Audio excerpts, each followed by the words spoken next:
Hello and welcome to this second Sarah and Chutney live stream. Yes, I am Sarah and this is Chutney. And today we're going to be answering any questions that come up in the chat. Got a couple pre-prepared things to discuss. And I know that later on today there is going to be a football match that some people care about. I don't really care about it. But a lot of people are going to be watching a football match later, so I thought that we would start off by talking a bit about a popular Chutasian sport. So, on the island of Hogho, and now as a professional streamer, I will show you the map. Let's get this map up. So, as you can see, Hogho is on the left-hand side, and you see all of the purple vegetable-looking things. We're going to talk about those later on. They're called Schnoodlebonga, and we're going to talk about the purple Schnoodlebonga later on. But for now, let's talk about Hogho and why there is an emoji of an avocado there.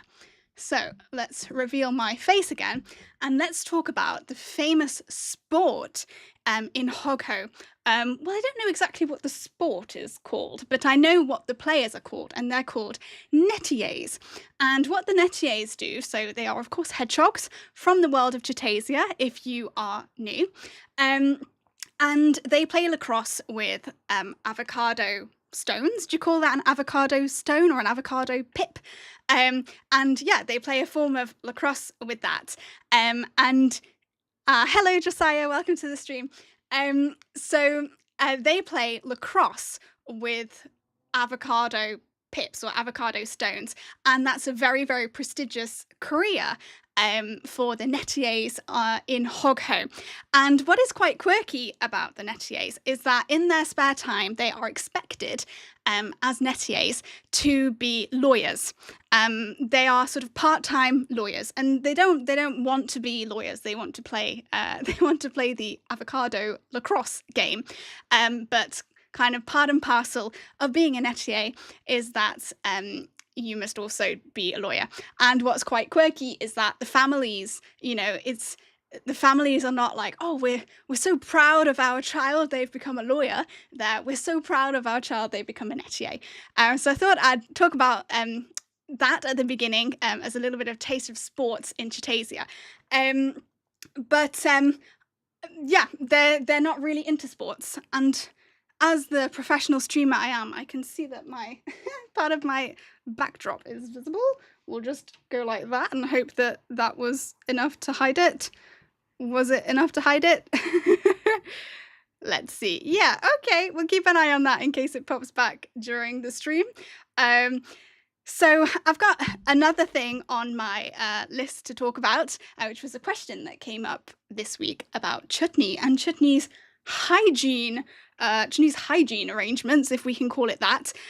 So if there's no questions in the chat, I will get on to talking about Chutney's washing schedule, or how I wash Chutney. She is now, how old are you? You've just turned 22, I think. And Chutney has had some washes in her time. And actually, it is unfortunately a side effect of wanting so much to keep Chutney in good condition that Chutney is in part not in good condition. Before I start talking about the cleaning, I'm just going to ask my assistant Max in the chat if the audio is okay. It's very, very hot at the moment in England, and I have the window open, and I just want to check. You're saying yes, the audio is okay. All right, good. Well, we'll do that. And so we'll talk about Chutney's hygiene schedule. So when I was younger, I think I washed Chutney maybe after a year or two of having her. I gave her like a hand wash. But after that, I always used to put her in the washing machine. And that was kind of fun, watching her go round and round and round on the washing machine was kind of entertaining. And for a while, she managed to stand that. But then unfortunately, what happened was it has affected her fur, sadly. And I was not really doing anything to sort of comb it out. So that's kind of how she's ended up in this sort of matted. We like to call it cratchy. She's very cratchy. She's not really soft. She's cratchy. She's scratchy. And so yeah, I used to put her in the washing machine, and I also used to put her in the tumble dryer, which is now sort of like gasp that one would do that. And again, I would say that the tumble dryer is probably the key culprit as to why her fur is so messed up. A couple of years ago, I did actually brush through her fur. So I'll show you this. It's actually not disgusting and it's completely clean, but I'm just telling you that because you might not know it if you've not seen it before. This is a completely new and brand new nail brush. It was never used as a nail brush before that. And I have several of these, and what I would do is I would use them to brush Chutney's fur, and you actually can get it into like quite a nice looking state. But when you do it, as you can see from, unfortunately, the state of the brush, is that the spikes, as they're called, because they're not spikes, they're sort of like soft spikes. The spikes do get pulled out when you comb. So because they're not growing back, because she is a stuffed animal, I understood after some time that if I kept brushing her all the time to make her look nice, she would get more and more bald, and she has got more and more bald. And I have sort of explored different ways of filling in the bald patches of varying degrees of success, and I think she probably is due, especially on her head, she probably is due a bit more transplants. And maybe a bit of a brush. I don't know. As you say, it's sort of like a fine line that you've got to tread in terms of trying to preserve her as looking cute and fluffy, but also not pull out all of her fur and make her bald when I've not really figured out how to replace the fur.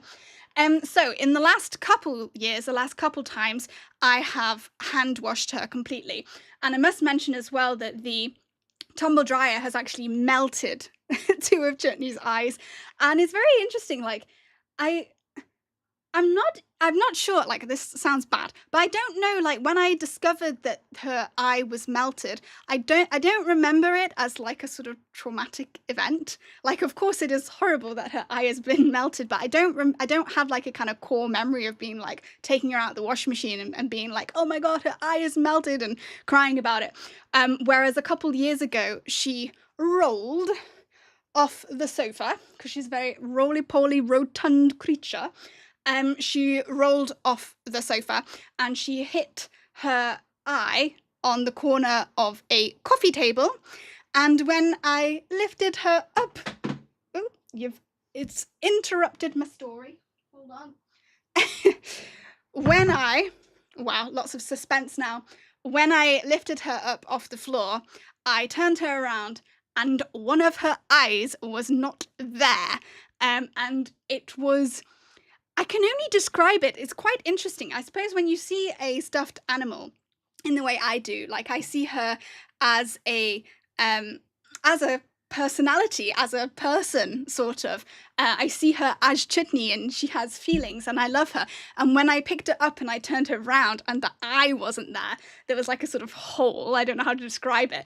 And it seemed disgusting. I don't know how to describe it, but it created a sense of like grossness, even though it was obviously just fabric that was there. It really seemed disgusting to me. And I remember I picked her up, and I think I was on my own at the time, actually. Max wasn't in the flat, and I picked her up and I was like, oh, don't worry, like, I'm gonna fix it. I'm gonna make it better. I will love you. Like, I went into like sort of, I was caring for her, but really I think I was caring for me because I was like freaking out, like, oh my god. And basically, actually, we got away quite lucky with this. Basically, the way the toy eye is a toy eye, and then it has a kind of stem, I guess, that goes into the head. And what happened is that the stem cracked in half. So what I was able to do, and actually, thankfully, the stem did not crack evenly. It cracked in a kind of pattern, like a sort of jigsaw piece, if you know what I mean. So I was able to place the eye exactly back in the old position, especially because she's got a sort of melted section. I don't know if we can show. You see the sort of melted, she's so cute, the sort of melted section. then I actually, it gives her a very different character if the eye is not perfectly placed back. And some point she sort of looked a bit cross-eyed. So anyway, I was able to super glue the eye back in the exact same position. But after that experience, I was continuously like, and that's maybe been 3 or 4 years. Like, I'm quite impressed that the eye has stayed. Obviously, I've been very careful with her, not to have her fall anymore. I'm just adjusting myself for the people who might join on the shorts feed. I need to be in the middle. Chutney has been through it. I salute her. Thank you. Thank you, Josiah. Thank you. Yes, I have. I deserve so much better treatment. I think you're having a life of luxury in a spa, Chutney. Let me explain now how we care for Chutney.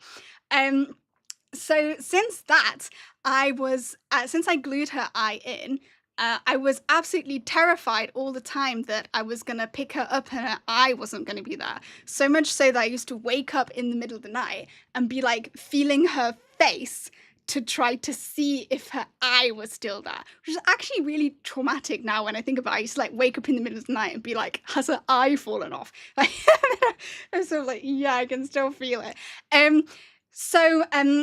So I had to start being a lot more gentle with her. And part of that was now I will never machine wash her again. What I do, so the method for cleaning Chutney, chapter 2, or whatever chapter we're on, how I currently clean Chutney. What I do is you can cut, there's sort of some designated in points here, and Chutney's, what do we call that? Bum bit. This is Chutney bum bit, and I have done a video about her anatomy, about her ear things, her hand things, her foes. So there is a video about that. But yeah, this is her bum bit. And I would cut, I think now there is actually my own sewing that I cut off the same thread, so I always use the same bit. I take out all of her innards, which of course is called her psychoplasm, i.e. her stuffing. And within the stuffing, she's got what I've called an organ sac. And in the organ sac is her heart, which is like a symbolic fabric heart, I think. And I think some of her original stuffing, because I have changed the stuffing in the time that I've had Chutney. So at the moment, what I do is I take all of the psychoplasm and the organ sac out. So all that is left is her polyestus integumentum, her outer bits. And then I use like stain remover powder and gel and stuff on her face, like a spa treatment. I put it all over her hands, and all of this comes up very white after she's been washed, and she looks so cute. And then I leave her to soak in a bucket, basically. And then the innards, because they are kind of fresh stuffing, and if they get messed up, I can just get more stuffing. I actually tend to... Yeah, Sean, it's on my channel. It's quite far back. I think it's called Anatomy of a Stuffed Toy or something like that. I've even done a drawing of her. So you can watch that after the stream, perhaps. Perhaps you want to stay for the stream. Yeah, so because the stuffing is like way newer and it's replaceable, I actually wash the stuffing in the washing machine. So that gets a really good rinse. And then last time I laid it all out over the table so that it would dry, and it took ages to dry. Or I might have even put it in the tumble dryer. I can't remember what I did with the stuffing. But yes, there was lots of rinsing her. It's like a days long process. And I understood basically that because she's a lot older now and she's got these problems with her fur and with her eye, on her face, like a lot of the fur is even coming off. And she's had a lot of repairs, actually. I did some great repair on her face because Chutney is quite, expressive, with her. Well, she used to be a bit more expressive than she is. But yeah, she can move around. She can be like, hello. She can do whatever she wants. This bit, which is the part of her face that we call the stuffings, this kind of hard bit here, it was ripping. Basically, it's like sort of ripping off her face. So I created what I call Chutney's dimples, and I was able to find some thread that matched very, very closely to her original I can show, oh, sorry, I hit the mic. I can show maybe, so yeah, you can see this texture here, like where her hair is coming off her face.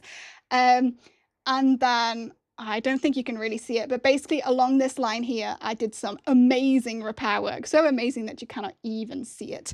And again, on her hands, because, you know, she moves her hands a lot, I've done a lot of repairing here because it's sort of ripped.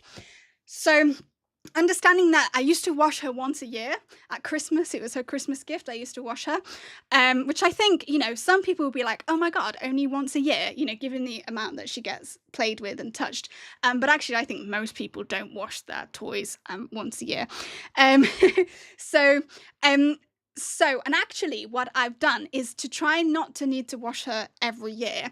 At night, she is a princess and she sleeps, and I've kept it because somebody was asking about washing Chutney and keeping her in nice conditions. So I brought Chutney's satin pillowcase sleeping bag to show you.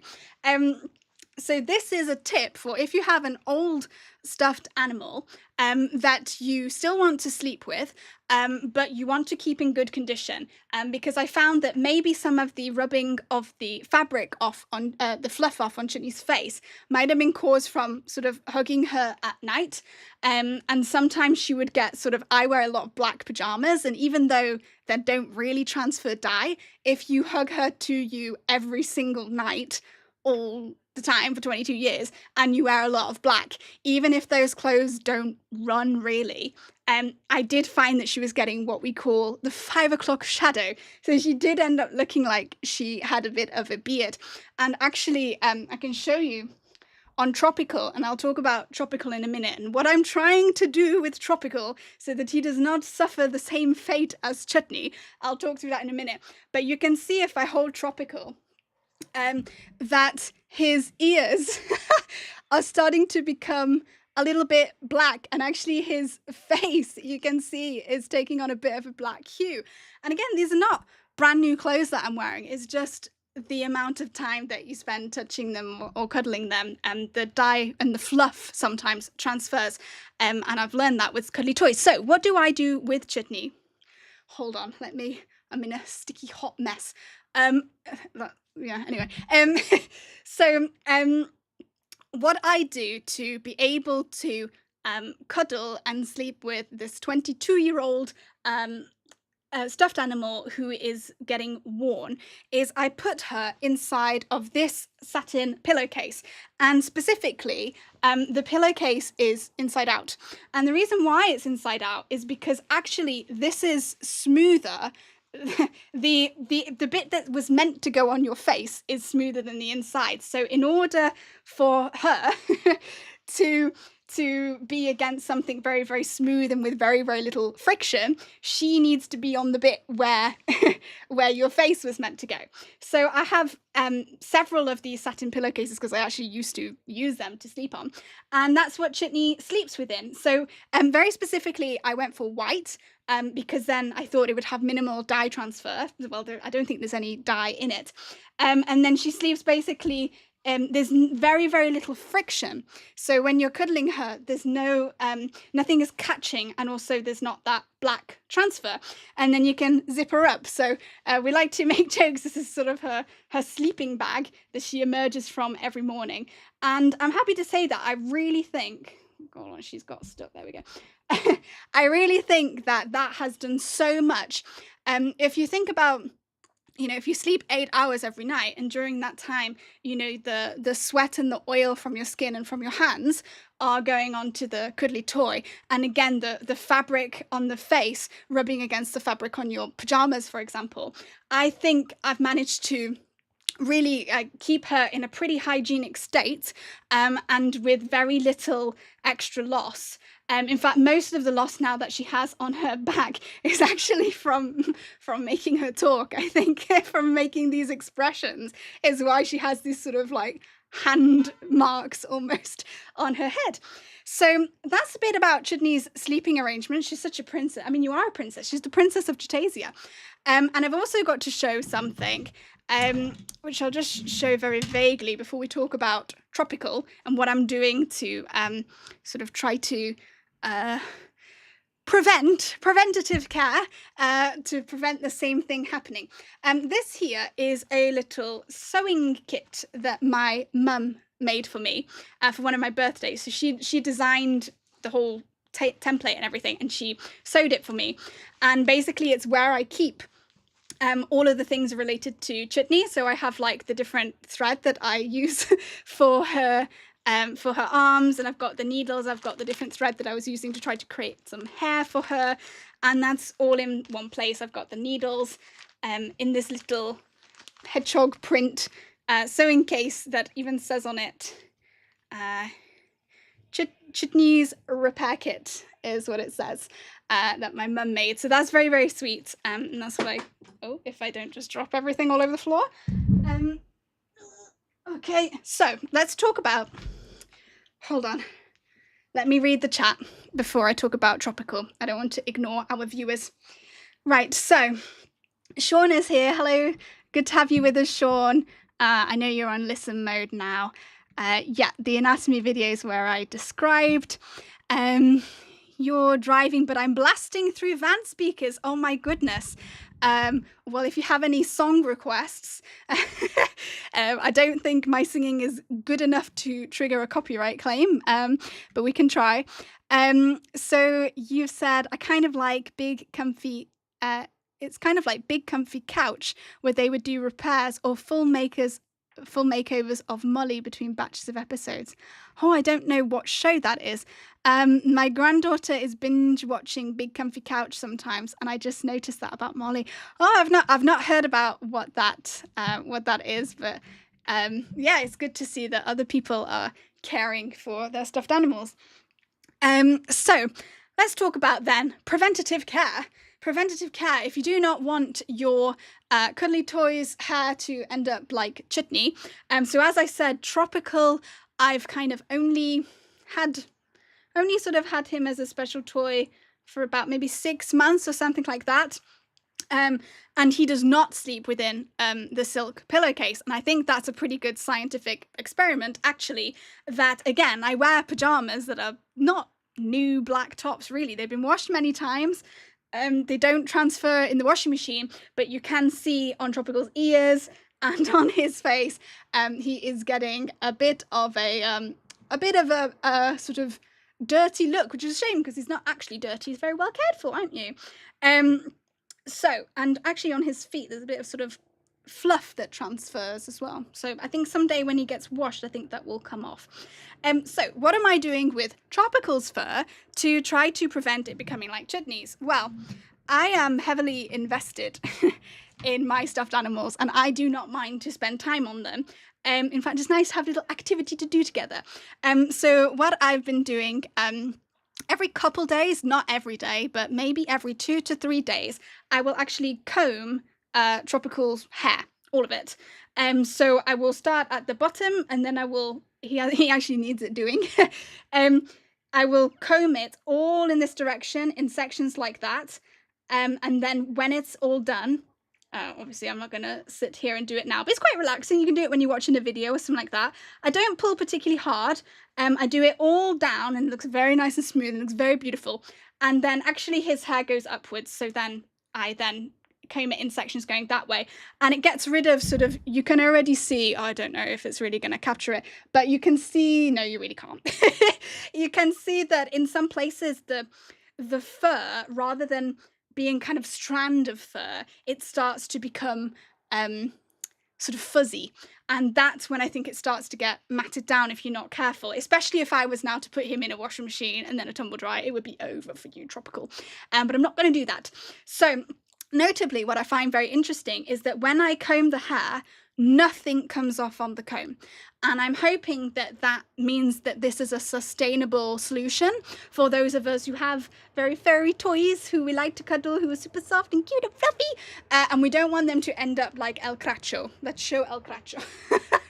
We don't want them to end up like this. Oh, Chutney, I'm so sorry. Yeah, we want them to stay fluffy like this. Oh, no.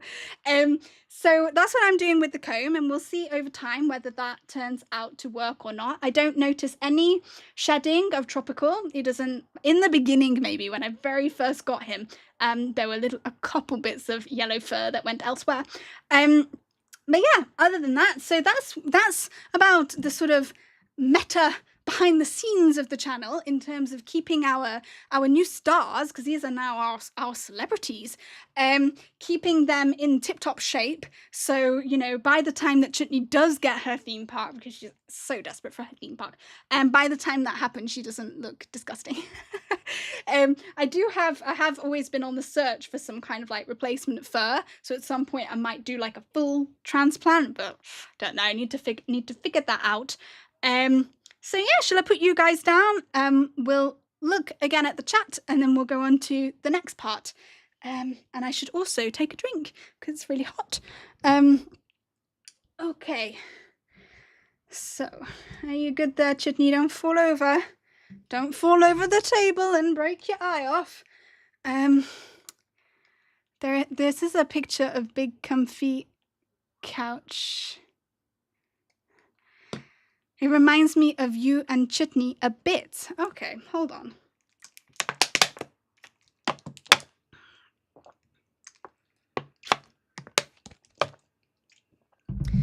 It's a show on BBC. Oh. Well, since I do pay for my TV license, I should watch that. I genuinely do pay for it, and it's a lot of money. Right. I'm scared if I click on the link. Hold on, can I open it in a different window? Scared it will stop streaming. Right. Are you sure you want to leave YouTube? Am I still streaming? Yes, okay. Go to site. Oh. Okay, Max says that reminds him of me and Chutney. Okay. Chutney, are you offended? Come here. Chutney, looking at this image, which one do you think is you and which one is me? Do you think... Oh, we both have red noses. The puppet looks a bit traumatized. And...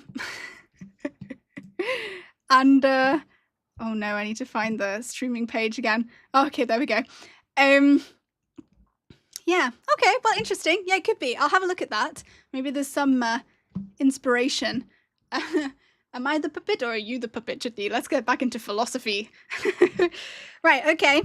So let me just tidy my workspace a little bit. I've got a bunch of sewing kit now out. We don't need those things. It's like when you're baking, they say it's good to sort of tidy as you go kind of thing. I think that's reasonable. Right, let's check they still look good so that if I split this into clips, I'm not horrified. Right, there we go. Oh my goodness, it's so hot. I'm wearing my Joseph and the Technicolor Dreamcoat t-shirt because it's so hot. And this is the loosest piece of item that I own that is decent enough to wear on the internet. Oh, that sounds like, I know, this is, anyway, whatever, shut up, Sarah. Right, okay.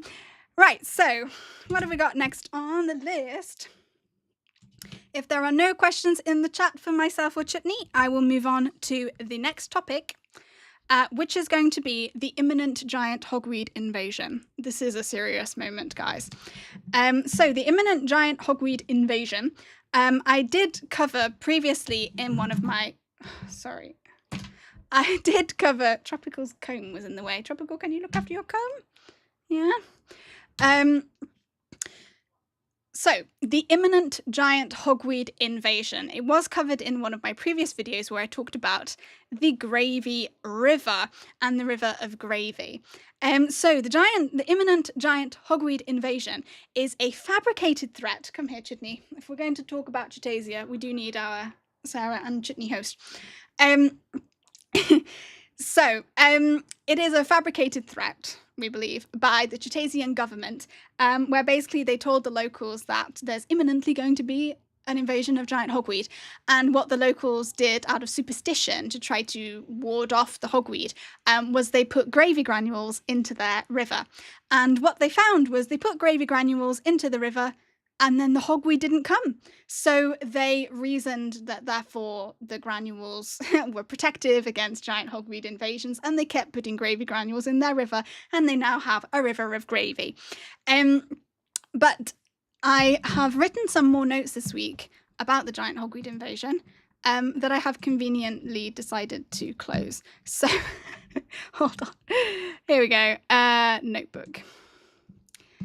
As I described last time, I have all of my notes, so all of my videos, I have all of the transcriptions.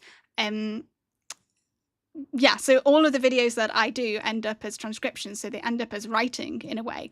And then I also have some writing. Hold on, let me put that there.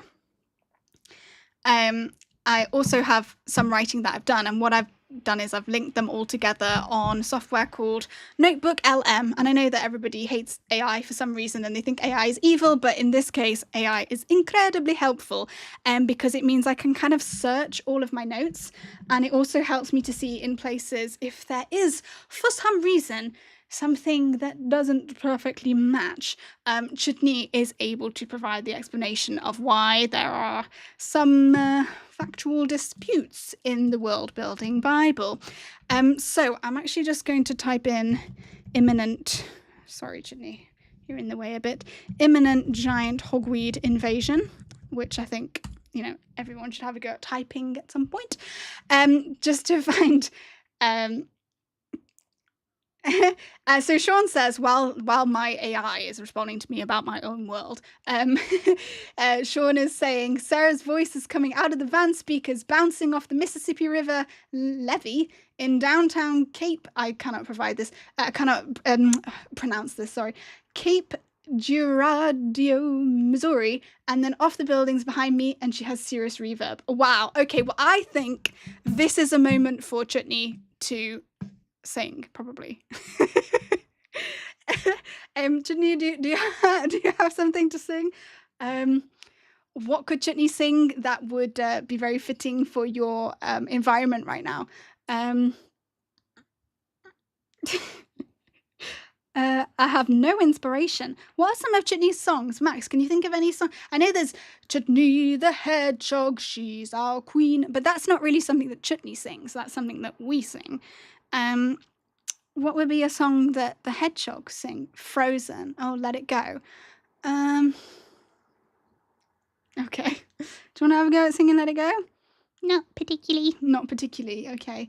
Right, but you this is your opportunity for fame, Chutney. Your voice is being blasted on some other side of the planet.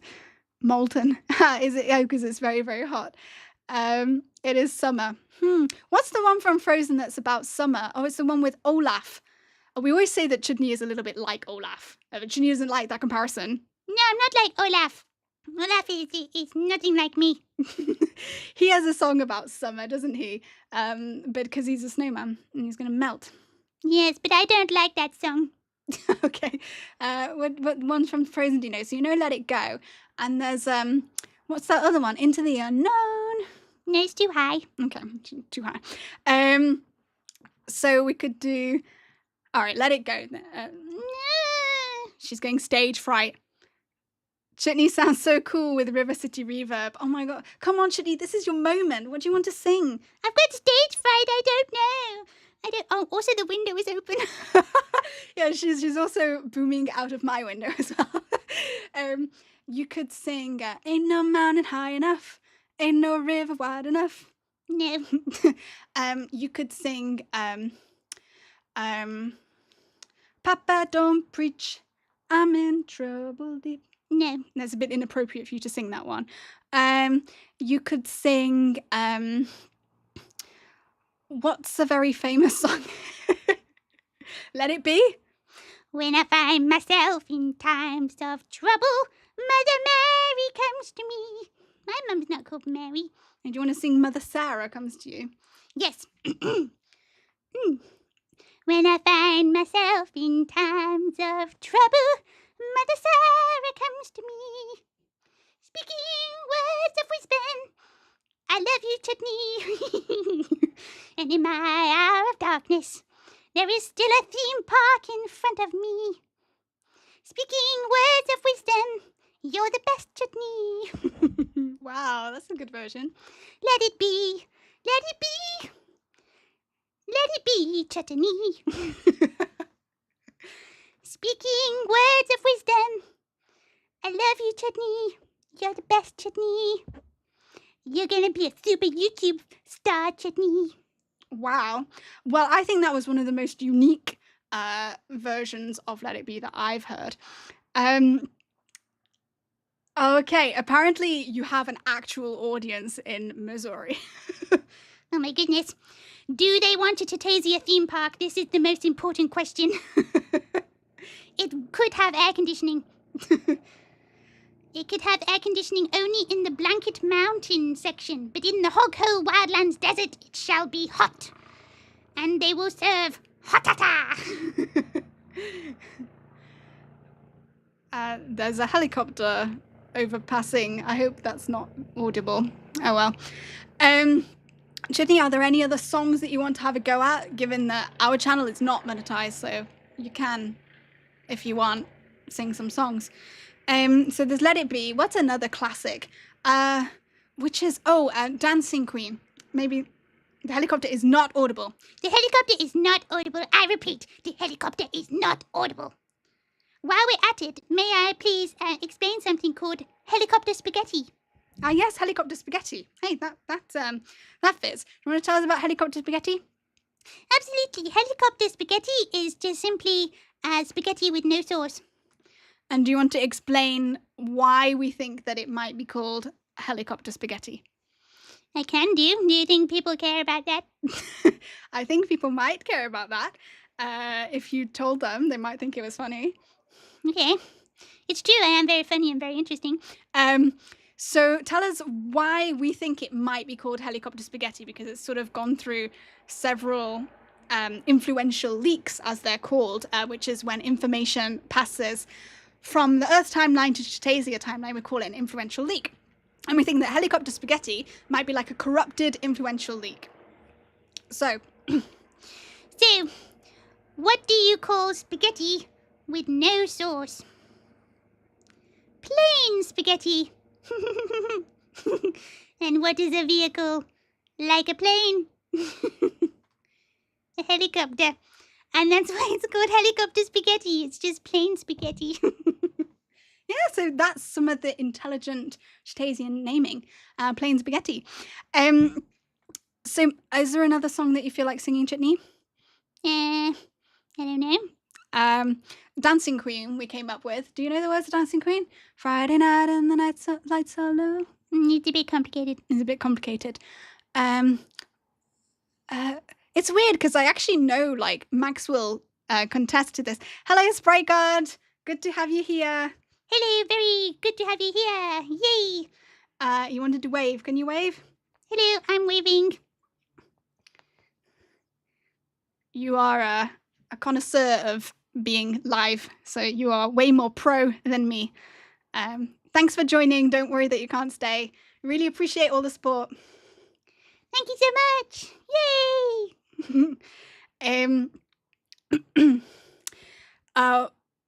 There's some messages. Loaded up with frozen catfish, alligator, and shrimp. Going back to listening mode. Gotta deliver quick in this weather. Oh my goodness, he's delivering frozen catfish, alligator, and shrimp. What do you think about that, Chutney? Are they vegetable catfish and vegetable alligator and vegetable shrimp, formerly known as shrimp? Is that what they have in Chutasia? That's how they would be marketed in Chutasia. That was from our previous stream. We talked about fish, vegetable fish, formerly known as fish. What were some of the other ones? Slugs, vegetable slugs, formerly known as slugs. When I went vegan, a lot of the food items in Chutasia surprisingly changed. So yeah, I'm just looking at my stream settings because that's fine. There is quite a lot of delay actually between the chat and my video going live, but I hope I'm keeping up well enough with what everyone's talking about. So was there another song, Chutney, that you wanted to sing for Sean, who is absolutely blaring your voice in Missouri right now? Maybe something American. Do you know the American anthem? I don't know the American anthem, but I do know the Chutasian one. I was thinking about the Chutasian one, but I couldn't remember all of the words. There is this song. Actually, the Chutasian anthem is one of the oldest parts of Chutasia. I actually came up with, Chutney shared with us the Chutasian anthem when I was like 9. And so it talks about, so we can give a little overview of the anthem. One of the deities, the gods that is most important for the Chutalandians, is Hod, the god who is called Hod. So yeah, there is a similar song on planet Earth that goes like, feeling hot, hot, hot, or something like that. And when I was 9, Chutney shared with me that this is the same tune as the Chutasian national anthem. And it's a bit like, God Save the Queen or God Save the King. So there's a bit of a strange sort of influential league between God Save the Monarch and feeling hot, hot, hot. I don't remember all of the words, but let's have a go, Chutney. And I think it fits because it's kind of hot right now as well. So performers at the ready. Oh, hot, hot, hot. Please save our royal family. Oh, hot, hot, hot. Please, oh, please. Oh, hot, hot, hot. Please, oh, please. Was that good? You're the royal. Did it please you? I think it could be a bit more lively. Oh, hot, hot, hot. Oh, hot, hot, hot. Wow, brilliant. It's so hot, hot, hot. I'm melting. It's quite hot. Some sort of chaos happening outside, but it's fine because we are not outside. We are inside. So Chutney has done her singing, and I think that we can now talk about the giant hogweed invasion. I think that was a good intro to the giant hogweed invasion. Oh, hot, hot, hot. Please save us from the giant hogweed invasion. What happened to my window with my notes on it? There it is. Yes, exactly. The imminent giant hogweed invasion. Right, let's put that there. This is serious mode now. We can't get this wrong, right? That was a bit of a silly thing to do. Hold on. I am not a pro. How can I do this? I want to see the chat still. Right, here we go. Let me just take a drink. Got to look after my voice. No, you've got to keep working. I didn't tell you could have a break. All right, boss. Right.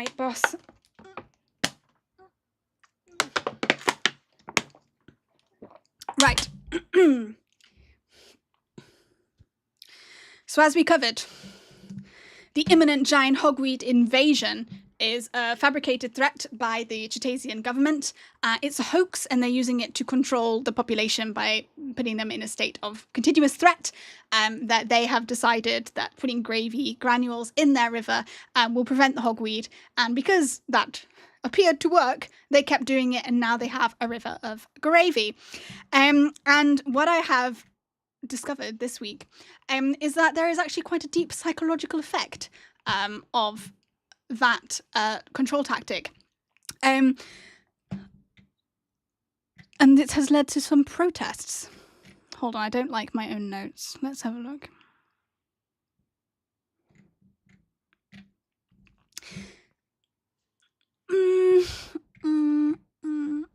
Yeah, maybe we'll do that on another day. I don't think...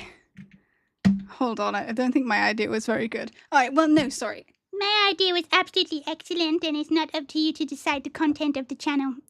I am the executive producer, and I want to talk about the giant hogweed invasion. Okay.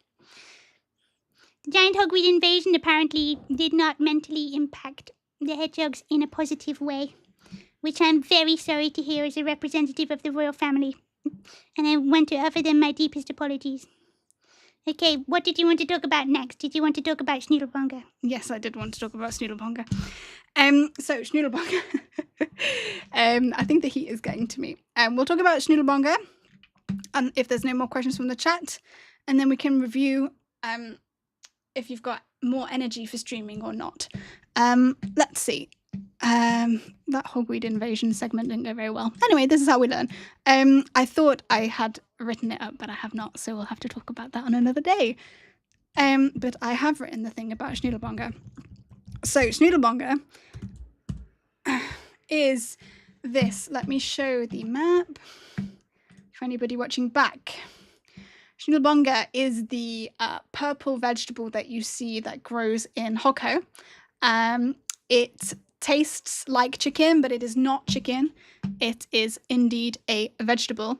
And I also talked about it in the video where I introduced all the different islands. I talked a bit about Schnoodlebonga and the Schnoodlebonga farming and how Schnoodlebonga farming was impacted during the War of the Potato.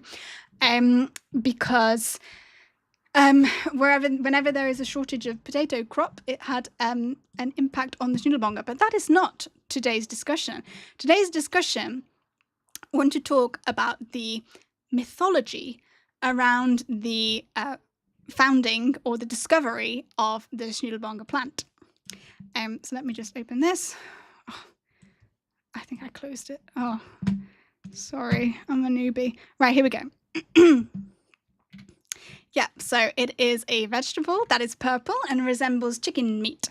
And so the locals have a story for how the Schnoodlebonga plant was discovered, and it is a folktale known as the Riddle of Schnoodlebumski. The riddle of what?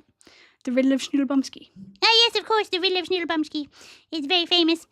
And it tells the tale of a cave. And the cave was known by locals to have a very, very hot entrance. And they were afraid to go in because they thought perhaps a dragon lived in the cave. So the great adventurer Schnoodlebumski was sent inside the cave to slay the dragon. And he came out many days later carrying bags of a new purple vegetable that he called Schnoodlebonga. Okay. And he said that there wasn't a dragon.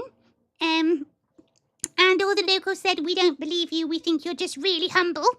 And he said, no, really, there wasn't a dragon.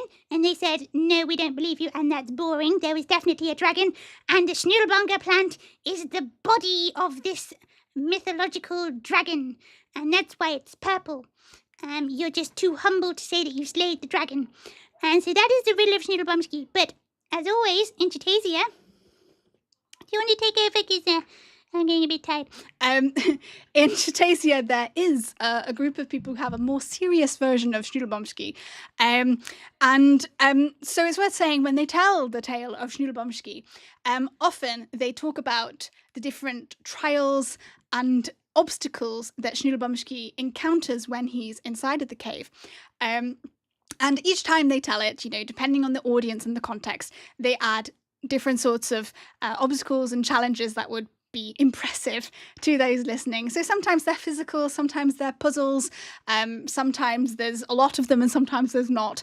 But it changes a lot, so much so that the experts of the Schnoodlebumski riddle propose that probably in these folklore tales, none of the challenges that he faces inside the cave, probably none of them are actually what he faced.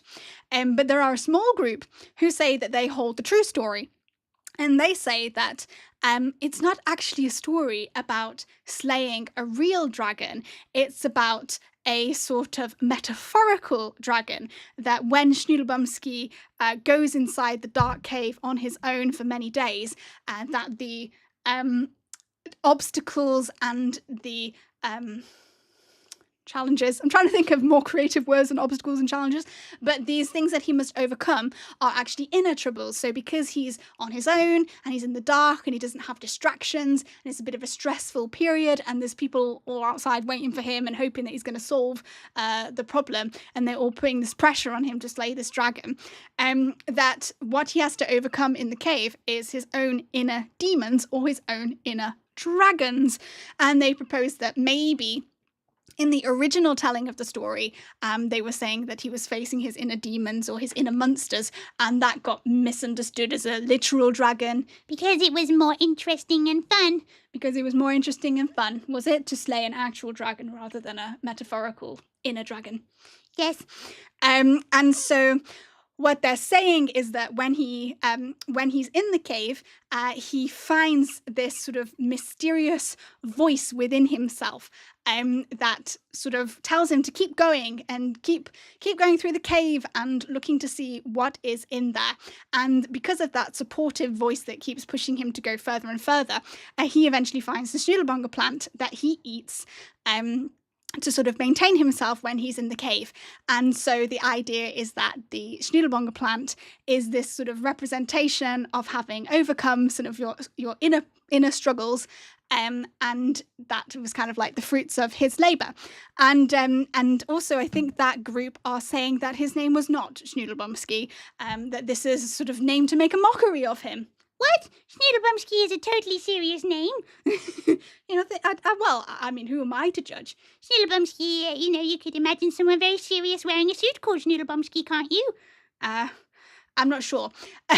So what they're saying is that the name Schnoodlebonga, which in some dialect means dragon flesh, that the name Schnoodlebumski sort of came from the name Schnoodlebonga, and that wasn't his real name, and that his real name was Antony, spelt Anteni, Antony. And actually there's someone in your family tree who's called Antony. I'm not saying that that's the actual Antony, but maybe there's a connection. Perhaps he is named after Antony, who slayed his inner dragons in the cave and brought out the Schnoodlebonga plant.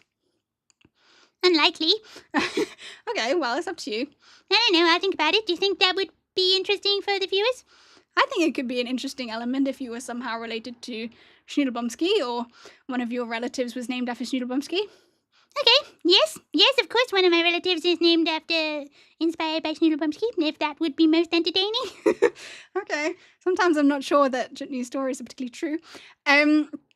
So yeah, there are sort of this core group of people who say they remember the story better, and that's the sort of more serious one. But of course, the riddle of Schnoodlebumski is more popular than probably what is the truth.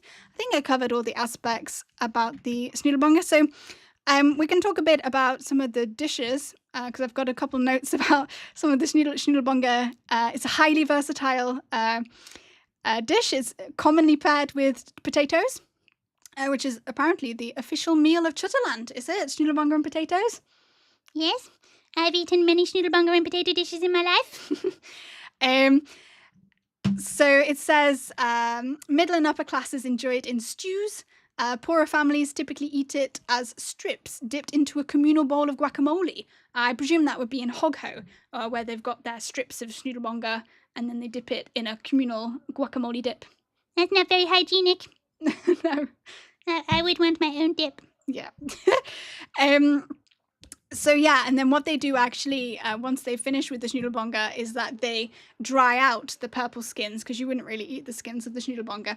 Because it's purple, it makes quite a nice sort of fabric. Sort of dry it out and make a fabric with it. And that's how traditional Chutasian slippers are made, with Schnoodlebonga skins. So I won't talk about the Schnoodlebonga farming crisis. We'll have to talk about that on another day. Just looking back to the stream to see if there are any questions. Before I see if there's anything else to cover. Let me check the chat. I don't know, Max, is there anything that you think today that could be interesting to cover, or shall I look for something else in my notes? Hello, Rising Action. Good to have you on the stream. Hello, welcome back. Good to have you here. Since you and Chutney share an essence and you communicate through telepathy, are you able to read her mind to tell when she is being an unreliable narrator? Well, I want to answer your question, but I also want to say at the beginning of this stream, I answered in great depth about Chutney's hygiene routine and how I wash her, inspired by the comment that you left. So if you want later on, if you feel like it, you can go back and watch that, because I talked in depth about Chutney's spa routine. But for now, let's answer this very philosophical question. Am I able to tell when she is being an unreliable narrator? Well, I think there's something to be said about when we talk about telepathy or me and her sharing an essence, is really thinking about whether we are separate entities or one entity. And so whether she's being an unreliable narrator or not, the question would be, who is being an unreliable narrator? And also, I suppose, what would it mean to be unreliable? I think I talked a bit about that in the metaphysics video, where we talked about the way that Chutasia seems to be being created. It's maybe, in the most extreme circumstances, that Chutney and I, through our imagination and our discussions, we say something about Chutasia, and then there is an instant influential leak into the Chutasia timeline that kind of means that whatever we say about it might sort of immediately become true. And then because it became true in the past on the timeline, then it's like we can create things that happened in the past in our now. A bit complicated. I think maybe in the video I covered that a bit more. So I would say in terms of unreliable narration, I think that we're probably more interwoven than necessarily comes across. I think she's saying that she might be me and I might be her. Yeah. And also when we talk about unreliable narration, there is the question that if we are basically creating Chutasia, What? well, things that we divine about Chutasia are sort of always true. Yeah. And then can we actually be an unreliable narrator? What? Yeah. Interesting thoughts. I can suspect when things are said that don't seem to really add up. But it's hard to tell because Chutasia, by its nature, appears contradictory. Chutasia, by its nature, doesn't quite make sense. So I'm not sure that I could really know what is reliable or not. Maybe Chutney is just completely honest. It's more entertaining to think that I'm making it up. I mean, it's more entertaining to think that I'm unreliable. It takes up more of her brain energy. I get more of her attention if she has to spend more mental effort trying to figure out if I'm telling the truth or not. My whole plan here is just to stay relevant so that she doesn't throw me away. So, okay. Oh, I won't throw you away. Yeah, you say that now. Say that now. If we're still doing this in 3 years' time with only 2 people watching, will you throw me away? No, I'm not doing this for the views. Okay, I am. Okay, well, I'm not. I'm doing this for the theme park. Okay. Chutney's got slightly different goals to me. Or maybe you are just like a part of me. Like you're not, maybe Chutney is not me. No, wait. I am not Chutney. Hold on. Chutney is a part of me. All of Chutney is within me, but all of me is not within Chutney. Maybe that's it. Yeah. Cool story, bro. All right. We've got a question. What are the semiotics of Schnoodlebonga? Max, I do not know what semiotics is. Semiotics, of course, that's what Faux would say. He always wants to crash my live stream and make me look like a fool. Yeah, that's not true. Faux has been very nice to me recently. He used to say mean things to me like, you look like some food that fell on the floor and fell into dust. He used to say, you look like a potato, which actually is a compliment. What else did he used to say? He used to say I look like a sausage roll that got dropped on the floor and trodden on. Oh.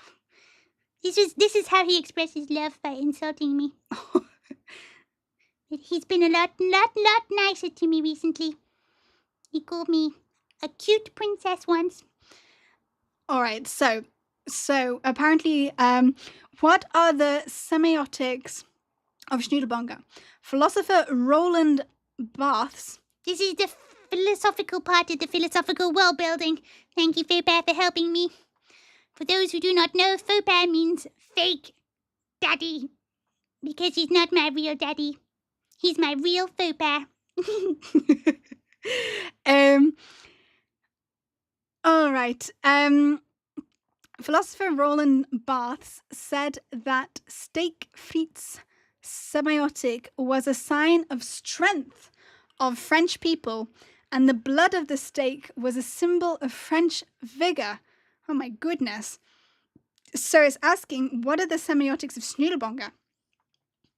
Well, for some, it's clear that Schnoodlebonga represents the overcoming of inner trials and facing your inner demons. That's what the small number of hedgehogs believe.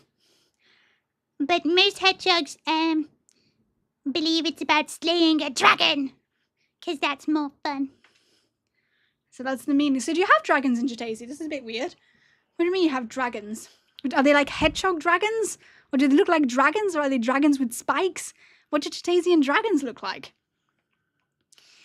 I don't know. Let me make it. I mean, let me remember.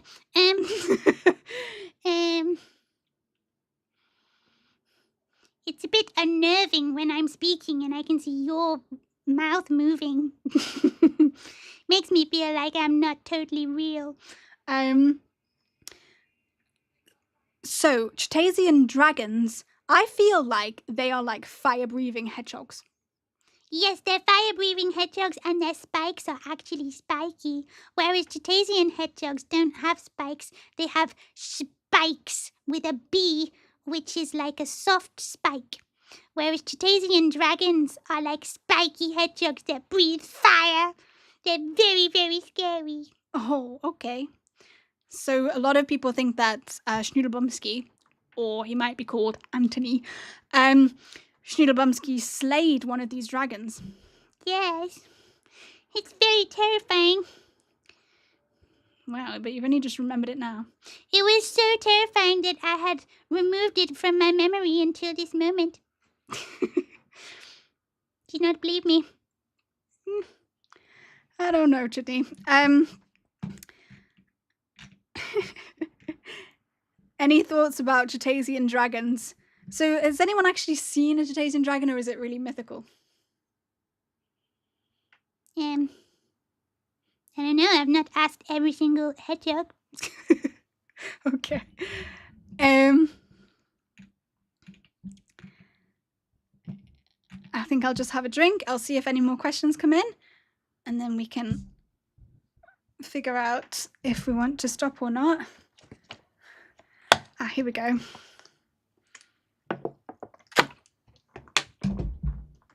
Right. I've got a question from Rising Action. How does Chutney feel about you having other transitional objects currently and when you were a child? Does she get along with all of them, or does she like some of them more than others? So I think when I was a child, I think probably Chutney was the primary. I think I had transitional objects, but they were like one at a time. And so the transitional object that came before Chutney was Harry the Hedgehog. And it was because I loved Harry the Hedgehog so much that I bought him a friend and then sort of ditched Harry. Yeah, just sort of said, thank you, Harry. I mean, Harry is part of Chutasia. I like Harry very much. He paved the way. Just whack the microphone. Harry paved the way for my greatness. Thank you, Harry. Harry is actually a royal advisor who went into the time travel microwave after Chutney, but arrived in Earth before her in terms of linear time. So Harry, the transitional object, was here to sort of check everything was ready for the arrival of the princess. And then since then, I would say it was pretty much only Chutney until recently with Tropickle. So in the previous live, I was talking about Tropickle and how he is kind of like, now we'll do a bit more psychological, philosophical talk. we've got some theories. Max and I have got some theories about what is happening here with these two transitional objects. And it may be, and I'm not an expert on this. No, you're really not an expert. I'm not even sure you should talk about this. People have an introverted and extroverted part of their personality, and it is possible that Chutney represents more of the extroverted part of my personality, that in my childhood sort of struggled to find an outlet. Like I was very creative and imaginative, but I didn't really know what to do with that, and I didn't really have like a sort of playmate or something, like a sort of someone to play with, and so I might have created Chutney as a kind of mirror of that part of myself. And there's also some interesting stuff I've been looking at about Jungian archetypes. And again, I really don't know anything. But one of them is called the Joker. And it seems that part of the function of the Joker, or the jester, the jester, is that in the court, in the king's court, basically the only person in the room who can tell the truth to the king is the jester, because he tells the truth, but he tells the truth in a humorous way. He reveals the truth by saying something funny or something like that. And I wonder whether Chutney in some ways played that part of my life, because she's quite bold and outspoken, and especially when I was younger, like she would just say it how it was. I don't know to what extent she was sort of expressing this kind of jester archetype where she could say the truth when perhaps Sarah couldn't, or Sarah was afraid to do so. So going back to that, it may be that Tropickle, who his personality is more like he doesn't speak, he doesn't say anything, he's just sort of curious, like he's just there. He's just like, woohoo. And, I say with Tropickle, he understands everything and nothing. He holds complexity. He's a pineapple and he's a hedgehog. And he's just sort of accepting everything. He's sort of accepting all my emotions. He's accepting experience. He doesn't judge. He's just like, he's just like, hello. And he sort of, he does have some movements, just sort of like walks. He's a bit, bird-like in a way. He sort of, and then he'll just walk up to you, and then I want to capture it, then he will just go like, like he'll just peck you in the face, and then he sort of seems to laugh a bit. And it may be that Tropickle is representing more of maybe the introverted part of myself that perhaps I did not develop particularly well, or maybe not that I didn't develop particularly well, but maybe I've gone through like a bit more of a developmental phase in terms of my inner world and feeling my emotions and accepting my feelings and stuff. That Tropickle is kind of this kind of like, he's just like, oh, you're really sad about something? Okay, well, I'm here. He's just like, okay, you're sad. Okay, you think that, whereas Chutney can't really do that. Chutney, so the relationship between them. Chutney likes Tropickle, he just, he's fine with everything. He's just like, so there's no issue between Tropickle from his side. And Chutney likes Tropickle. He's very different to me. He's very different to you. But I appreciate him. He's very, accepting. Yeah, he's accepting, isn't he? He's curious about me, and he's very nice, even though he doesn't say anything. I know that he's nice and warm and caring. Yeah. So anyway, there's some sort of healing of deep trauma happening. I don't really know. So that's some stuff. So how do you choose new transitional objects, both for you and for Chutney? So I think Tropickle just kind of happened to be in the right place at the right time. He just sort of appeared in a moment of need. Don't know if there's anything supernatural about that happening. Probably not. I don't know. So yeah, he just happened to be in the right place at the right time, and sort of really captured something that I was working on, which is kind of like not collapsing narratives into simplicities. So he's both a hedgehog and a pineapple. He understands everything and nothing. He's just sort of like, and I think that was something that I really needed. So I like that he represents that. Did you buy him online? Yes, he is from the internet. Actually, he was in an advert. I was on Instagram and it came up with an ad, and I saw it, and I saw Tropickle, and I was like, I think I need to own that. I try not to buy too many more stuffed animals because we do have limited space. And so I only really want to buy them when they stand out as something really special. Yeah, because the ones that you've already got are not special. No, no, it's just, just need to be careful. But I think Tropickle is special in that way. How did you know that so where did Chutney come from? Chutney came from when I was 9. I went into like some sort of cafe. It was like a sort of restaurant cafe, and they were selling, I think it was in the countryside somewhere. So they had sort of countryside animals, maybe like owls and things like that. And they had Chutney, hedgehog. And because I had Harry, and Harry was a hedgehog, I was on the lookout for a friend for Harry, and that's why I got Chutney. So that's where Chutney's from, a cafe. And Tropickle is from an Instagram ad. But, this is very modern, the modern story. And Woofy, which is Chutney's transitional object, because I was spending a lot of time with Tropickle, Chutney was working on her paracosm with Woofy, who is the mayor of Woofyville. Woofy was a toy that someone had given me in the past. And yeah, he just happened to, we were looking for someone to comfort Chutney, and I had Woofy in the cupboard, and it was like, well, he didn't used to be called Woofy, but Chutney named him Woofy. I didn't name him Woofy. Chutney named him Woofy. So that's why he came into being. How did you know they had stories? I think that, so with Chutney, I guess that's more like the beginning of the paracosm. So with Chutney, my dad used to make Harry talk. Harry used to tell stories. So before I went to sleep at night, because I had trouble at school and things like that. And I think I don't know if I had issues falling asleep or something. I'm not really sure. But my dad would make Harry tell stories every night, and I would really love that. And yeah, once I got Chutney, he started including Chutney in the stories with Harry, and he made Chutney like Harry's mum or something, and I was like, nah. And so then I took over, and that's when I started to grow the connection, and we understood more about Chutasia. And in terms of Tropickle, well, it seemed evident immediately that Tropickle is from Chutasia. He is from the island of Hazan. There is a similarity between Chutney and Tropickle. So they do have a shared relative. If I open the map, if I can be yeah, there we go. So Chutney is from, her family is from Chutaland, where we see Royal Palace. But actually she was born on Nosen, which is on the right-hand side.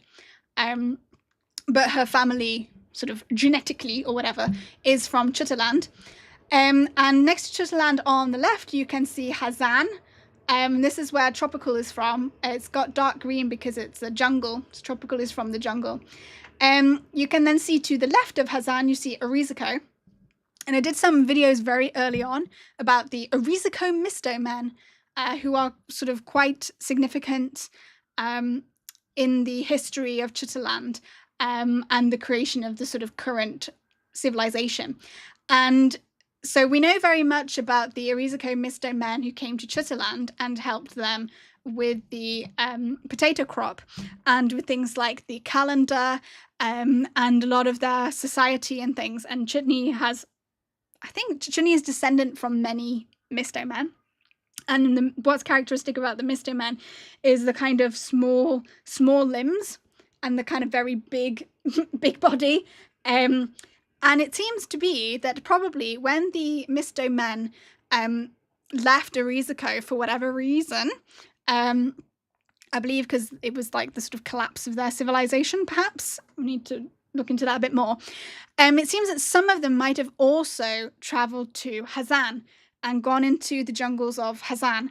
And so Chutney and Tropickle probably share a sort of ancient or old shared ancestor, which might explain a little bit why he looks very small. He does not have any hands, and I'm not 100% sure why.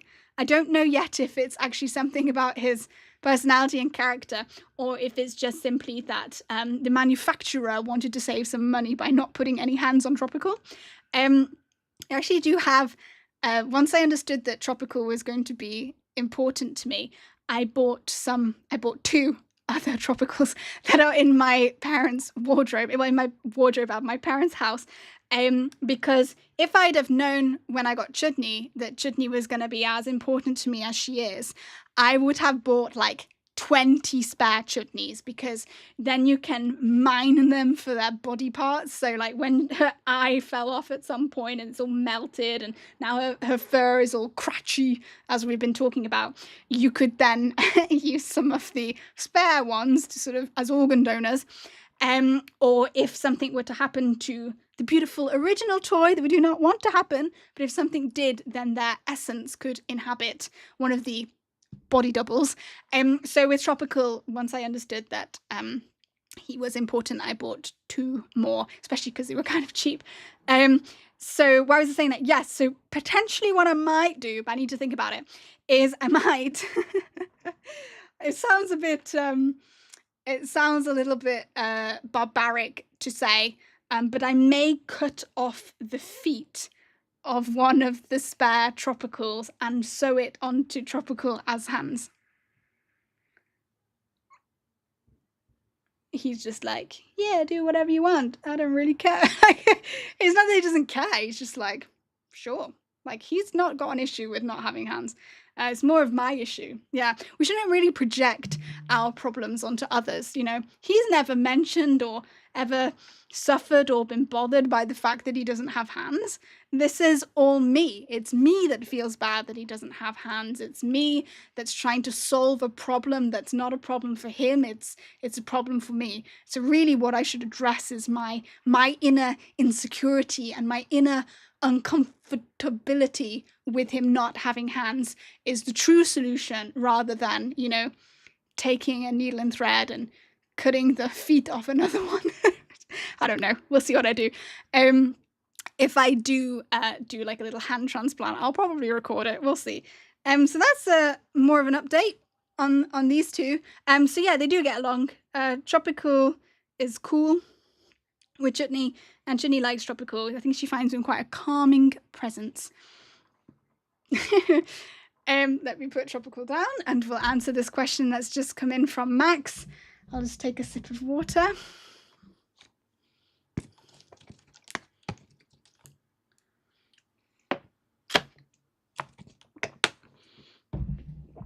Let's just make sure that I still look all right so that we can do a clip, because I think probably this one might be one that gets clipped. All right.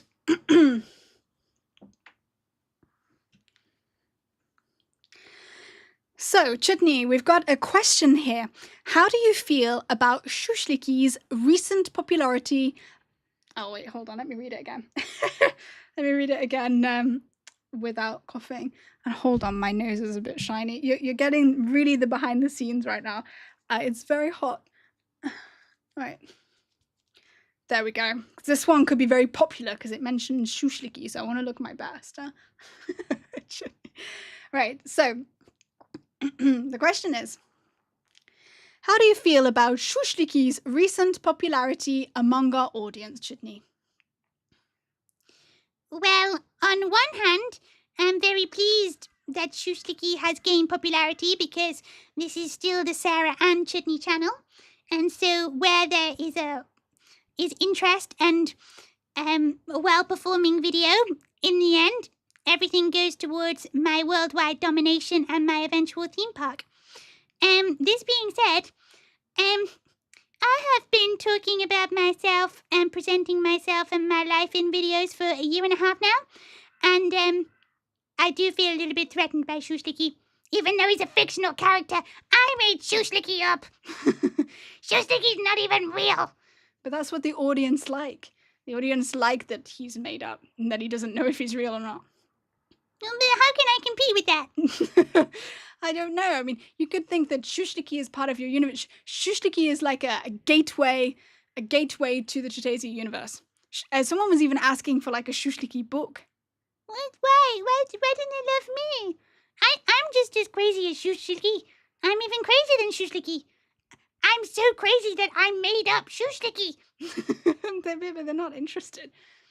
But instead of I made a character who knows that he's fictional, it's I am a made-up character who made up a character who knows he's fictional. Isn't that even more meta? I don't know. We'll have to put it to the universe. We'll have to put it to the audience. But yeah. So, how do you feel about Schusslicki's popularity? Well, overall, I guess we'll have to do a lot of rides in the theme park about Schusslicki. Have to be Schusslicki's super coaster and Schusslicki's spinning teapot ride and Schusslicki's sugar donut shack. Yeah. So you could do a Schusslicki themed theme park. No, but the theme park is about Chutasia. Well, there could be a section, Schusslicki World. Schusslicki World. Yeah, okay. Schusslicki World. Okay. We can make a deal. Does that answer your question, Max? About Schusslicki? I'll just give him a moment for the reply to come through. You like Schusslicki World. I think I need to change the story so that I am Schusslicki. No, it's too late, Jenny. No, but I want to be Schusslicki. I don't think you can be Schusslicki. I could be Schusslicki in disguise. No, Schusslicki is a completely different character. No, but Schusslicki. It's Sarah and Chutney, not Sarah and Schusslicki. I'm sure in time you will find your fan base. Could you access other time noodles by your imagination, or would you need to use a time travel microwave? I wonder, is Rising Action asking me, or are they asking Chutney?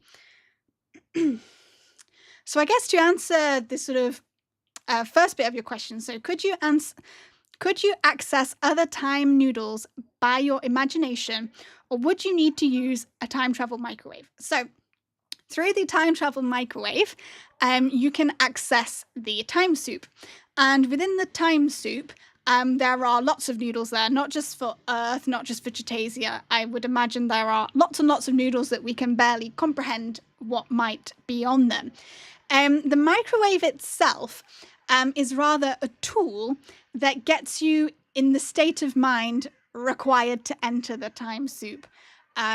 Notably, basically, if you think that your time on a particular noodle is about to cease imminently, it puts you in a state that transports you into the time soup, where, as always, I like to say, you float like a crouton, and you might just stay floating in the time soup like a crouton, or you might be pulled onto another timeline.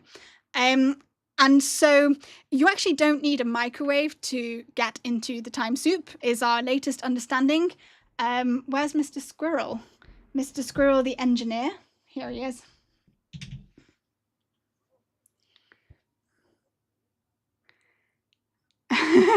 All right, I'll answer that in a moment. Ah, yes. The time travel microwave machine. It's a useful tool, but it is not completely necessary for travel. You travel into the time soup when you're about to die. Okay. So to answer the question, could I access other timeline noodles using a time travel microwave? Well, if I went in a microwave, like a massive microwave, I suppose I would access the mental state required to go into the time soup. Can we access it through our imagination? Well, I think that probably the way to access other timeline noodles would be if cuddly toys or other means of communication showed up that were from those other timeline noodles. We might learn about them. So, for instance, a cuddly toy might show up from a completely other timeline noodle, then we might learn about another world. Someone asked in our previous stream whether if Chutney and I share an essence, are there others that are part of our essence who are on other timeline noodles? And I think that blew my mind a bit because philosophically, like, yes. So there's also the possibility, I suppose, that Chutney and I might be able to somehow, by deep introspection or some other method, connect with the others who share our essence on other timelines. So that would be, so could I access other time noodles using my imagination? I don't know if, well, maybe it depends what you would call imagination and whether imagination is the mechanism by which you could channel or contact the other beings or objects who share the same essence as me. If that's through imagination that I imagine, there are a couple actually. There are a couple. I hadn't thought about it before in that sense, and Chutney will be upset because she does not like the competition. But that is Sandra the Giraffe. No, don't talk about Sandra the Giraffe. And there's another one who is a penguin. Oh no, what's the name? I have to ask Max in the chat. But there's definitely Sandra the Giraffe. Now, Sandra the Giraffe was like a kind of placeholder that I was using for Chutney. So sometimes I wanted to put something in AI about Chutney, and I did not want to put Chutney the Hedgehog because I didn't want the AI to like train on the name Chutney the Hedgehog. So I was always like asking my question, but then I was putting Sandra the Giraffe instead of Chutney the Hedgehog. And I think that actually Sandra the Giraffe has kind of become something. So I wonder, Chutney, if Sandra the Giraffe is some sort of entity. I don't know if it's going to show up as a giraffe toy. Probably not. Maybe Sandra the Giraffe is some sort of figment of our inner imagination who shares our essence but is on another timeline. I think that's probably the best answer I can give you is Sandra the Giraffe. And as I said, I'm pretty sure there was one who was a penguin or a llama. I wish I could remember.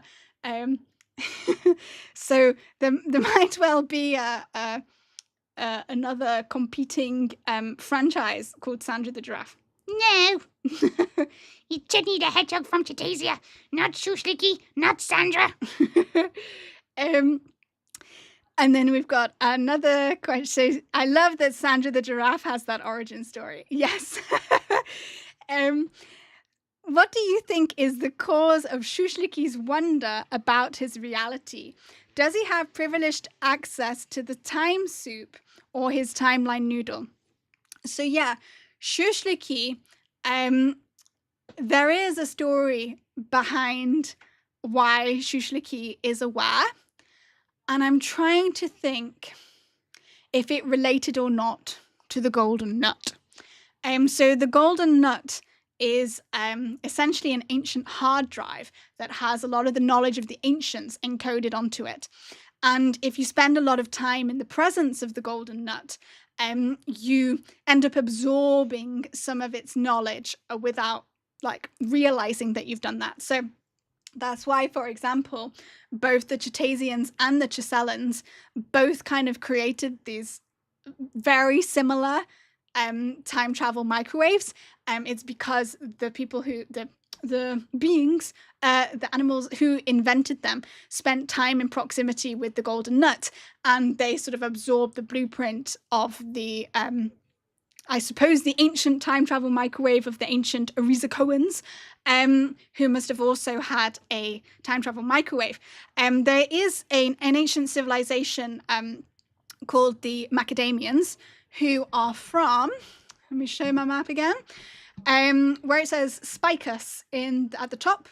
You can see on the map some different ruins and things there. There was an ancient civilization there called the Ancient Macadamians. I don't know if they were called the Ancient Macadamians during their time. That would be funny. Even when they were the current Macadamians, they were called the Ancient Macadamians. That's very funny. Yes, that's very good. Let's keep it. So the Ancient Macadamians, their whole civilization sort of just vanishes, and it's not clear where, like what happened to them. And so there is a theory that maybe they all escaped into the time soup, either via the microwave or by all being so afraid for their lives that they entered the time soup. Okay, I know which one I prefer. Well, I don't know. When you're in the microwave, you're pretty scared about being microwaved. So why was I talking about that? Yes. So why does Schusslicki know? So I don't know if I wrote it down somewhere. Schusslicki might have spent some time in proximity with the golden nut, or it might be.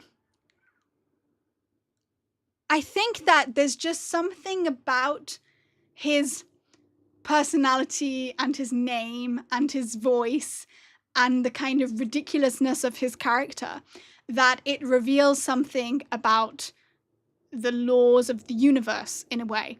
His premise or whatever is that he's so ridiculous that he couldn't be real.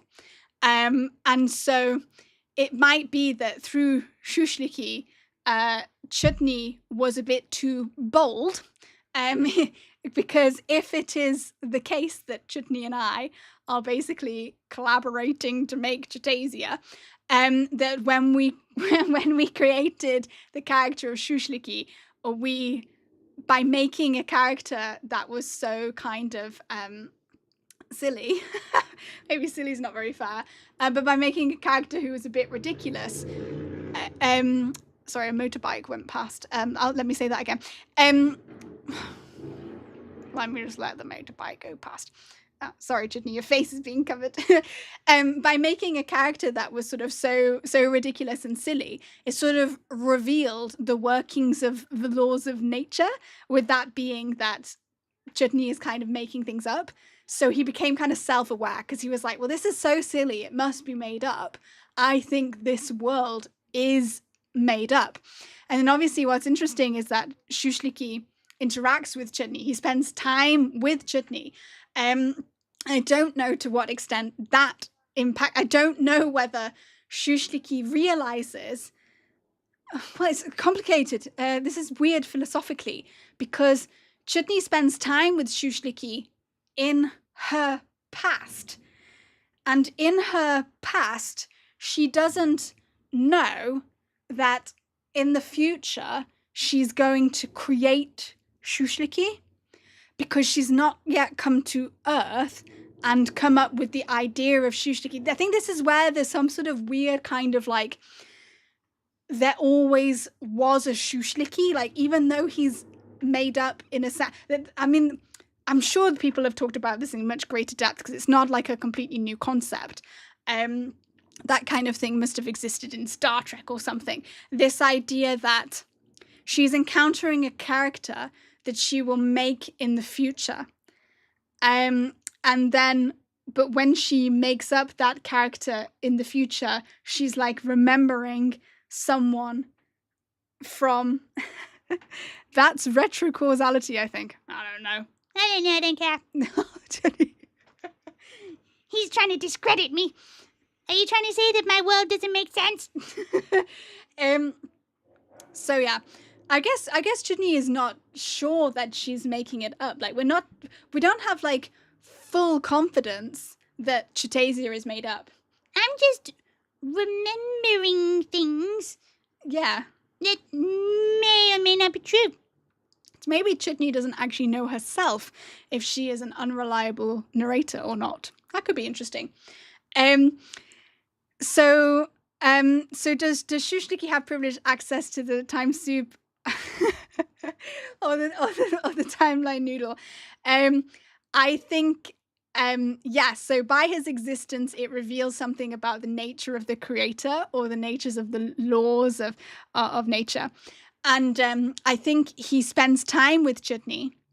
I don't know if when he spends time with Chutney, he realizes that it's Chutney that will create him in the future. Possibly because when he encounters Chutney, she is writing a book, The Tale of Chuctus Cactni, and she is doing this unique method writing approach where she sort of becomes Chuctus Cactni. She acts as Chuctus Cactni in order to channel her character. Do you think Chuctus Cactni perhaps exists? Oh my god, that could be something. Chuctus Cactni. Maybe you channeled him. Oh my god, yes, this is good. Yes, exactly. Chuctus Cactni is another character who is on another timeline noodle, because Chutney becomes him in a sense. She's doing this method writing and she's writing down the works of his life. And she says, look, this is fictional. I made this up. This is a story about a hedgehog who sells cactuses. This can't be real. But the audience will not listen, and they believe that Chuctus Cactni is real. In fact, they even believe that he is some sort of prophet who they've been waiting for in their religion. So maybe some parts of Chuctus Cactni are real, that you're channeling. Oh my goodness, I'm scared. That you're channeling from another time soup, but then to make sense of it in your mind, you added in a bit of your local context when you say that Chuctus Cactni is from Hogho, and that, he sells cacti, etc. Maybe some of it is that Chutney's mind had to make sense of what she was channeling from this other timeline. But yes, I think it's myself, Chutney, Chuctus Cactni, Sandra the Giraffe. I think we're probably all the same essence. I don't know how I feel about this. Hold on, I've just become a giraffe. Am I happy with this? Sandra the Giraffe is totally cool. I thought you were jealous of her. I don't know much about it, to be honest. She's quite called her Sandra the Giraffe from Giraffe Land. That's a bit rubbish. Can you not think of something better? We'll have to think about that. So Max says that he's trying to help you, Chutney. Thank you. You can have a free pass to the theme park. Or you can work at Giraffe Land. It's not going to be called Giraffe Land. We need a better name than that. And because you and Chutney share an essence, are you able to communicate with her when you aren't with her? Or can you only hear her when her stuffed animal is around? Do you want to answer that one? I can answer that one. I do not need her stuffed toy body to be able to talk to her. I can talk to her whenever I want, in my head. Yeah. Which may or may not be a mental illness. Well, it's very convenient for me. I don't know, that reminded me of just when I saw myself holding her then. There is this movie called The Beaver. I don't remember much about it, but we watched it, and I think, was it Mel Gibson? And basically he has a puppet on his hand that is a beaver. And if you want to watch the film, don't listen, skip ahead a bit, because I'm gonna say something that happens in the film. Or if you're watching it live, I don't know, put me on mute for a moment. Yeah, in this film, The Beaver, he basically, it starts off all well between him and the beaver. In fact, it would be fun to do maybe a movie review of that bit, because I can't really remember all of it. But basically, he ends up cutting his hand off or something, because he cuts the beaver off, because he's like, I can't have you in my life anymore, beaver. And so he cuts the puppet off his hand. Oh my goodness. Luckily, I'm already separate. You don't need to cut your hand off. Thank you. Merciful God. So no, she does not need to be with me. I can talk to her. And I think going back to some of the philosophical stuff as well, as I was saying, I was looking at some of the sort of Jungian archetype stuff, with Chutney being perhaps the jester. I'm not sure exactly which one Tropickle related to, maybe the self or something. I'm not sure. But why was I talking about that? What was I about to say? It was very good. Can I talk to her? Yes, exactly. There's something interesting that Jung calls active imagination, and I'm very interested in it for many reasons. And he talks in active imagination. Basically, what Jung did was he had these this is not going to be a very good. If you really care about this, go and actually watch a video about it or read the book, because I'm going to explain it in the best way I can, but I may have things wrong. But yeah, he wrote this book called The Red Book, where he had a series of conversations with characters and people who existed in his mind. And then he wrote them down. And so there were sort of beings in his mind that he said represented different parts of his psyche or something. Okay, I really don't know what I'm talking about. But anyway, what I really want to get to is that he had these characters in his head, or personalities or personas in his head, that he would talk to. And when he would talk to them, he would be surprised by what they would say, or they would offer insight about things, or when he would ask them questions, they would respond in interesting ways, and he was writing it down to sort of see what it said about him or about the world or whatever.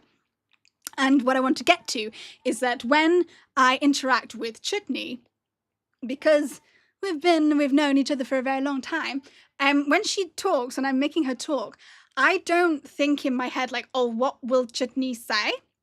And then make her say it.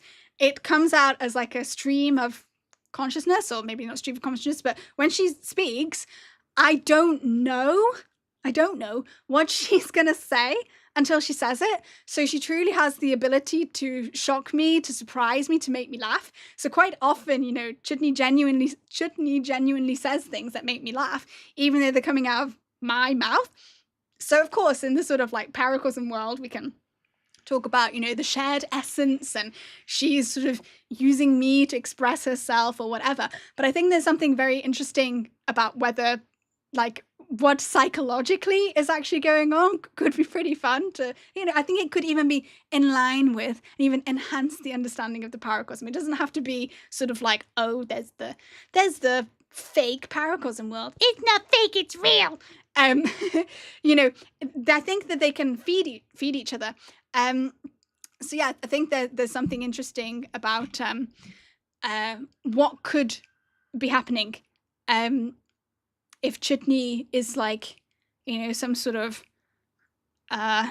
part of me that is, you know, a part of my personality or my psychology that's coming out. Or, you know, you could even think, if you wanted to think something even more crazy, maybe not crazy is not the right word, but you could think that, you know, she's something from, what was it called? What was it called?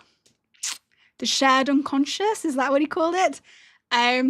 Chutney might be coming from there. Do you mean the time soup? I don't know. We'll have to see. That's very interesting, Chutney. See, I'm interested by what she said. We'll have to look at whether we think that the time soup is in any way. I think there is some overlap. We'll have to figure that out maybe for the next stream, whether there is an overlap emerging between the time soup and this idea of like some sort of shared consciousness, or some sort of, what do they call it? Collective unconscious, or I don't know what the things are called. I need to look at, but it may be that sort of like accidentally stumbled into some real concepts. What do you mean accidentally? Well, it's true. Like, actually, I think maybe my paracosm and Chutney and my characters in this world, maybe it's actually very profound and interesting and deep and psychological what I'm doing here. Maybe I'm actually doing some sort of exploration about the human mind and the human experience of life. I think so. Apart from the human bit, because I'm not a human. Okay, right, let's look at the chat. Have you heard of the therapy theory, internal family systems? When you mention these characters representing different parts of you, it reminds me a bit about internal family systems. Well, we are very lucky to have on our live chat today Max, who has a master's degree in psychology. I assume that he is frantically typing as we wait for his opinion on this. I actually think that he mentioned this to me when I recently told him this idea about Chutney and Tropickle representing different parts of me, of us. That I think he actually brought up internal family systems. So I'll be interested when his message comes up. It's getting darker here. I think my lighting is still all right. Let me just... I don't think I can easily put a light on. All right, that'll do. Max, if you are not... Yes, I agree. Those ideas of different parts of you is the case in many therapy systems. Wow, thank you.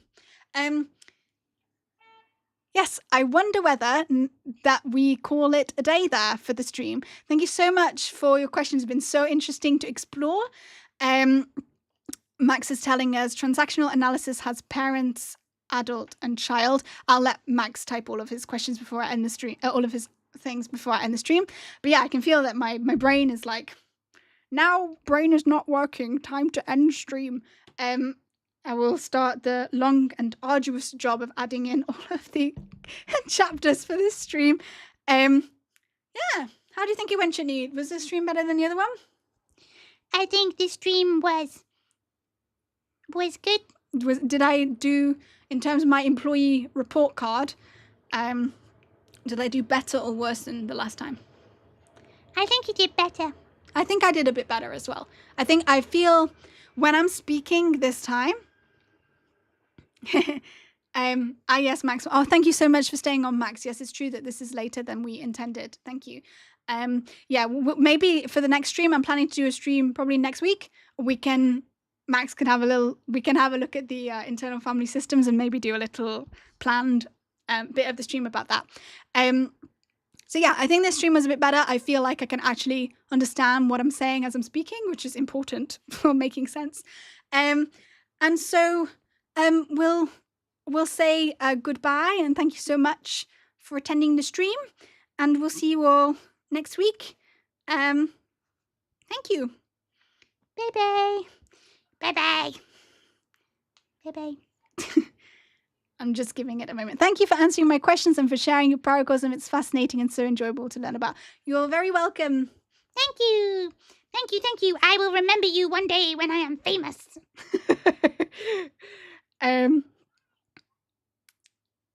Okay. I'll just let a little bit of delay on the end.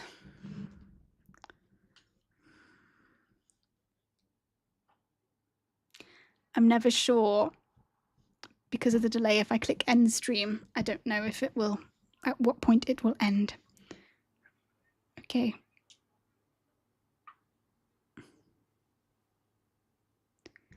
Because what I'm looking at is super delayed. All right, we'll just,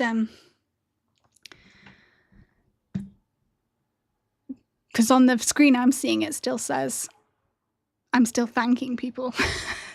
It's a massive delay this time. It's very interesting. Last time the delay was only 10 seconds. This seems much more than 10 seconds. Might have to look at that.